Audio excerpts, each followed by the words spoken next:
Chapter 5: How to Put an End to Dukkha. Every infant is born together with different forms of dukkha, such as hunger, thirst, aging, sickness, death, etc. It is taken for granted that dukkha is part of life. No one knows why and how dukkha must become a part of everyone's life. All one knows is that these different forms of dukkha have caused human beings countless tears all throughout the ages. If the amount of tears shed by all human beings that have ever lived and died could be collected, it would have filled oceans. Such is the reality of life for human beings. In fact, all living beings encounter dukkha. Human suffering has been with human beings from time immemorial, and the effort taken to try to solve the different forms of suffering has come to naught. Some forms of suffering may be temporarily alleviated at best, but eventually, everyone must get old, get sick, and die. When one's time comes, he must die, leaving his life experiences and knowledge behind for others to learn from. One feels that at least one's life has not been for nothing because one has left behind a legacy. Every problem in life all throughout the ages can be called dukkha. Dukkha is the sum of all the problems faced by humanity.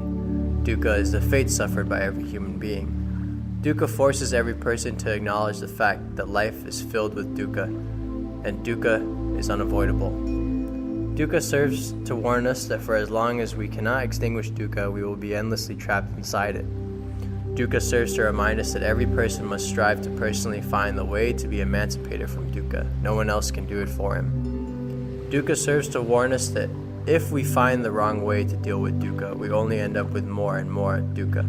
Dukkha serves to remind us that we must fight against kilesa every step of the way. Dukkha serves to remind us that every human being is born with the same duties, which include the following. One is here to undertake self-training such that he is ready to face dukkha. One is here to find the way to put an end to dukkha. One is here to help each other create world peace. We owe these three duties to ourselves as well as others, and the only thing that can help us to fulfill these three duties is called the Dhamma. Dhamma means truth, purity, righteousness, goodness. Dhamma is the very means of putting an end to dukkha, an end to suffering. If one can discover the Dhamma needed to put an end to dukkha, one can benefit oneself as well as others. The only problem is that so few people on earth know what the Dhamma needed to put an end to dukkha is, where it can be found, and what it is like. This problem has existed all throughout human history. Such ignorance causes human beings not to be able to fulfill their three duties. Hence, they must continue to encounter all forms of suffering in life.